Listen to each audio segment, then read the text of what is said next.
안녕하세요. 고체 파트를 맡은 강원서학고등학교 김하연 선생님입니다.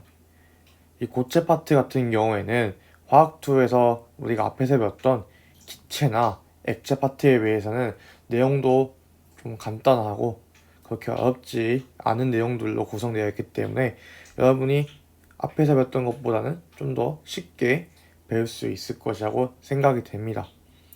고체 결정의 종류와 구조라는 단어에서 오늘 1차시 결정의 종류에 대해서 배워보도록 하겠습니다. 언제나 그랬듯이 학습 목표와 오늘의 핵심 포인트를 먼저 살펴보고 넘어가도록 하겠습니다.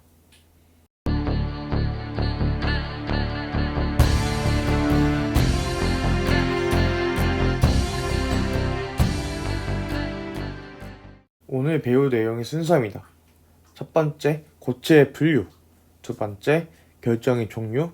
그리고 마지막 세 번째는 개념 체크 문제를 통해서 오늘 배운 내용들을 복습해 보도록 하겠습니다. 가장 첫 번째 배울 내용은 고체의 분류입니다. 고체의 분류에는 크게 두 가지, 결정성 고체와 비결정성 고체가 있습니다. 석연과 유리가 있는데요. 석연과 유리는 모두 SiO2, 즉 이산화탄소로 이루어져 있습니다. 같은 물질로 이루어져 있기 때문에 얘네의 성질이 같다고 생각할 수가 있겠죠. 여기 나와 있는 그림에 나와 있는 것은 석영입니다. 근데 이 석영과 유리 같은 경우에 같이 이산화탄소로 이루어져 있지만 석영의 녹는점은 일정한 반면에 유리의 녹는점은 일정하지 않습니다. 그렇다면 같은 이산화탄소로 이루어져 있는 석영과 유리의 이런 녹는점의 차이가 나타나는 이유는 과연 무엇인지 알아보도록 하겠습니다. 석영과 유리의 녹는점의 차이가 나타나는 이유는 바로 결정성 고체와 비결정성 고체의 특성의 차이가 나타나기 때문입니다. 먼저 석영의 경우에는 결정성 고체입니다. 이름 그대로 결정성 고체는 정의가 고체를 이루는 원자나 이온이나 혹은 분자 등이 규칙적으로 배열된 것을 의미합니다. 그림을 보시면 이산화탄소 분자들이 매우 규칙적으로 배열되어 있는 것을 확인할 수 있고요. 이 오른쪽의 그림을 봐도 규칙적으로 이런 식으로 배열되어 있는 것을 확인할 수가 있습니다. 이렇게 규칙적으로 배열되어 있기 때문에 분자와 분자 사이에 작용하는 힘이 일정합니다. 따라서 녹는점도 이런 식으로 일정하게 되는 것입니다.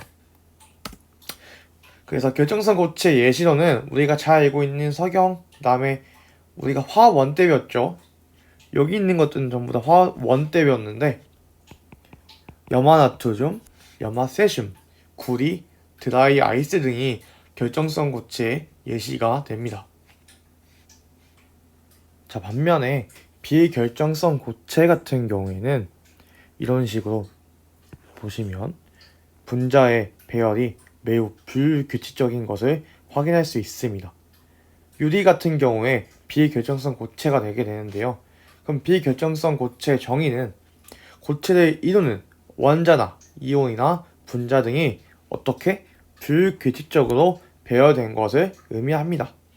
따라서 이 분자와 분자 사이에 작용하는 힘이 결정성 고체 같은 경우에는 일정했다면 얘네는 중구난방, 즉 불규칙적이라는 것입니다. 그래서 어떠한 분자에는 힘의 크기가 세게 작용하지만 어떤 데는 약하게 작용하고 또 어떤 곳은 세게 작용하고 이런 식으로 불규칙적으로 작용하기 때문에 이 녹는점 역시 일정하지가 않습니다. 대표적인 비결정성 고체 예시로는 유리, 플라스틱, 엿, 고무 등이 있습니다. 우리가 결정성 고체와 비결정성 고체에 대해서 배워봤는데요. 그 다음에 이번에는 결정의 종류에 대해서 배워보도록 하겠습니다. 사실 이 결정의 종류는 우리가 화학원 3단원을 배울 때 이온결합, 공유결합, 금속결합을 배우면서 이 네 개를 모두 배운 적이 있습니다.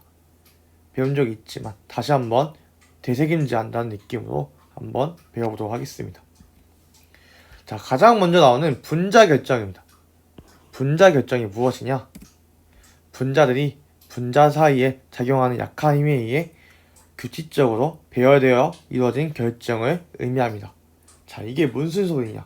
자, 드라이 아이스를 가지고 설명 한번 해볼게요. 드라이 아이스 같은 경우에 CO2가 각각 공유결합에 의해서 형성이 되어 있습니다. 자, CO2 같은 경우에는 이런 식으로 양쪽에 이중결합이 되어 있죠. 자, 이렇게 공유결합을 하고 있는데 이 분자와 분자 사이에 약하지만 어쨌든 인력이 작용하게 됩니다. 이런 식으로 분자와 분자 사이에 인력이 작용하면서 드라이 아이스 같은 경우에 CO2 기체가 규칙적으로 배열되어 있는 것을 알 수가 있습니다. 자, 이 분자 결정 같은 경우에는 분자와 분자 사이에 작용하는 힘이기 때문에 힘이 약합니다. 분자가 하는 힘으로 형성되므로 다른 결정에 비해 분자 사이에 작용하는 힘이 매우 약한 특성을 갖고 있습니다. 자, 분자 사이에 작용하는 힘이 약하다면 녹는 점과 끓는 점은 어떻게 될까요? 우리가 앞다운에서 배웠듯이 이 분자가 힘이 셀수록 끓는 점도 높아지기 때문에 이 분자 결정은 힘이 약해서 녹는 점과 끓는 점은 대체로 낮고 승화성이 있는 물질도 있습니다. 대표적인 승화성 있는 거 드라이 아이스죠. 자, 승화가 뭐냐? 우리 고3이니까 이 정도는 알고 있어야겠죠. 고체가 기체되는 현상 혹은 기체에서 고체가 되는 현상을 우리가 승화라고 부르죠. 전기전도성은 고체, 액체 상태 모두 전기전도성이 없는 특징을 갖고 있습니다. 우리는 분자 결정 같은 경우는 분자 사이에 작용하는 매우 약한 힘이어서 녹는 점과 끓는 점이 매우 낮다라고 생각하시면 될 것 같습니다. 이번에는 공유 결정에 대해서 배워보도록 하겠습니다. 이 공유 결정 같은 경우에는 구성 원자들이 모두 공유결합에 의해 그물처럼 복잡하게 배열되어 이루어진 결정을 의미하는데요. 자, 여기서 여러분들이 조심해야 할 거, 방금 앞에서 배웠던 이 분자 결정 같은 경우에는 특징이 뭐냐면 공유결합에 의해서 이 CO2 분자 하나, H2O 분자 하나가 만들어지고 이 만들어진 분자와 분자 사이에 작용하는 힘에 의해 만들어진 결정이었다면 이 공유결정 같은 경우에는 그냥 입자와 입자 사이에 공유결합을 형성하면서 만들어진 결정이다 생각하시면 될 것 같습니다. 자, 얘는 그물구조의 거대 결정을 이루고요. 입자와 입자 사이에 공유결합이 이루어져 있기 때문에 힘이 매우 셉니다. 따라서 녹는 점과 끓는 점이 매우 높다라고 생각하시면 될 것 같습니다. 자, 그 다음에 전기전도성은 고체 상태에서 대부분의 전기전도성은 없지만 대부분의 물질이 전기전도성이 없지만 뒤에 예외가 있죠. 흑연 같은 경우에는 예외적으로 공유결정을 이루고 있지만 전기전도성이 있습니다. 자, 흑연의 전기전도성은 여러분의 훌륭한 화학 선생님이 설명을 해주실 거라 믿기 때문에 선생님은 그냥 넘어가도록 하겠습니다. 세 번째, 이온 결정 같은 경우에는 양이온과 금속 양이온과 비금속 음이온이 전기적 인력으로 결합되어 이루어진 결정 구조를 의미합니다. 대표적인 거 우리 통과 시간 때부터 많이 봤죠. NaCl, MgO. 자, 얘는 특징은 전전기적 인력으로 구성되어 있기 때문에 아무래도 녹는 점과 끓는 점이 대체로 높고요. 그 다음에 극성 용매인 물에 대부분 용해된다. 그리고 전기 전도도는 고체에서는 없지만 액체나 수용의 상태에서는 이 이온들이 녹아서 자유롭게 이동할 수 있기 때문에 전기 전도성이 있다고 설명할 수 있겠습니다. 자, 마지막 금속 결정. 금속 결정 같은 경우에는 금속 결합으로 인해 금속 원자들이 규칙적으로 배열되어 이루어진 고체를 의미합니다. 저희는 금속 양이온과 자유전자가 결합을 하고 있습니다. 녹는 점이 높고 열 전도성, 전기 전도성이 크다. 자, 그 이유는 자유전자 때문이다. 자, 화학 원 때 다 배웠던 거죠. 녹는 점과 끓는 점이 비교적 높은 편에 위치하고 있습니다. 자, 그래서 선생님이 한번 한눈에 보기 쉽게 각 결정의 종류와 특성에 대해서 정리해봤습니다. 자, 우리가 봐야 할 거는 이 입자 사이에 존재하는 힘, 그리고 녹는 점, 이것만 좀 잘 살펴보면 될 것 같습니다. 자, 그렇다면 오늘 배운 내용을 개념 체크 문제들을 통해서 정리해 볼게요. 자, 첫 번째 문제입니다. 우리 교과서 71페이지 나와 있는 문제인데요. 그림은 염화나트륨 결정을 나타낸 것이다. 이에 대한 설명으로 옳은 것만을 고른 것은? 자, 얘는 Na 플러스와 Ca 마이너스가 결정을 이루고 있죠. 얘는 금속 양이온, 얘는 비금속 음이온. 이 사이에 존재하는 힘은 이온 결정이죠. 그래서 기억은 맞고요. 니은 고체 상태나 액체 상태에서 전기 전도성이 있다? 자, 이거 맞을까요? 자, 고체 상태는 안 통하고 액체 상태에서만 통하기 때문에 얘는 틀린 서술이었습니다. 디귿 양이온과 음이온 사이의 정전기적 인력으로 인해 이뤄진 결정이다. 네, 맞습니다. 답은 기억 디귿 3번이 되겠습니다.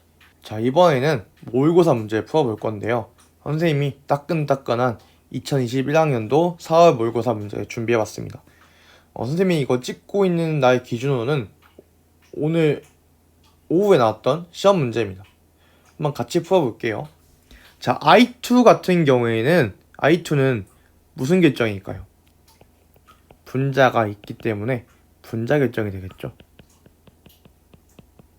그 다음에 리튬 같은 경우에는 너무나 쉽게 금속 결정. 그 다음에 NaCl은 그렇죠, 이온 결정이 되겠습니다. 자, 그러면 금속 결정인 거는 리튬이기 때문에 가는 리튬이 됩니다. 그럼 여기서 아니오에 살아남은 친구들은 I2랑 NaCl입니다. 자, 여기서 음이온이 존재하는가? 누가 음이온이 존재할까요? 당연히 NaCl이 존재하겠죠? 그래서 나는 NaCl이 되고요. 마지막 다는 I2가 되겠습니다. 자, 그러면 기억 맞고요. 니은 맞고요. 전기 전도성은 나가 가보다 크다라고 되어 있는데, 자, 금속이 지금 보시면요, 액체 상태면 좀 헷갈릴 수 있는데 다 뒤에 뭐라고 표시되어 있나요? 그렇죠, S, 즉 고체 상태라고 말하고 있습니다. 그럼 고체에서 전기가 통하는 거는 금속 결정밖에 없겠죠? 그럼 나는 이온 결정이고요, 가는 금속 결정이니까 이 부등호 표시 맞을까요? 아니죠. 거꾸로 가야 되겠죠. 그래서 가가 나보다 전기 전도성은 고체에선 더 크다 라고 서술할 수 있습니다. 디귿은 틀렸고요. 답은 기억 니은 3번이 되겠습니다. 자, 마지막 문제입니다. 자, 마지막 문제는 2020년 4월 모의고사인데요. 이 친구 같은 경우에는 우리가 결정도 배웠고 결정성 고체랑 비결정성 고체도 배웠는데 이 두 개를 짬뽕시켜서 혼합시켜서 낸 문제입니다. 자, 철 같은 경우에는 금속 결정이죠. 그다음에 염화이툰 같은 경우에는 이온 결정이고요. 요리는 비결정성 고체입니다. 자, 선생님이 설명을 안 한 게 있는데요, 까먹고. 자, 우리가 결정성 고체랑 비결정성 고체 배웠는데 이 결정성 고체에 속하는 거는 이온 결정, 금속 결정, 공유 결정, 분자 결정입니다. 즉, 이 우리가 방금 배웠던 결정의 종류 4가지 있죠? 이 4가지는 모두 어디 속한다? 결정성 고체에 속하게 됩니다. 그럼 기억, 염화 리튬은 결정성 고체다? 네, 맞습니다. 이온 결정이기 때문에 결정성 고체가 맞고요. 니은 유리는 녹점이 일정하다? 자, 유리는 비결정성 고체이기 때문에 녹점이 일정하지 않고 불규칙적입니다. 니은 틀렸고. 디귿 고체 상태에서 아까 나왔던 문제 똑같은 거 나왔죠. 전기 전도성은 철은 금속 결정, 염화 리튬은 이온 결정. 즉 디귿은 맞습니다. 답은 기억 디귿 4번이 되겠습니다. 자, 오늘은 결정성 고체와 비결정성 고체, 그 다음에 이온 결정, 분자 결정, 공유 결정, 그 다음에 금속 결정 이렇게 배웠는데요. 사실 이거는 화원 때 배웠던 내용과 크게 다른 게 없기 때문에 크게 어렵지 않았을 것이라고 생각됩니다. 자, 오늘 배운 내용들 잘 복습하시길 바라겠습니다.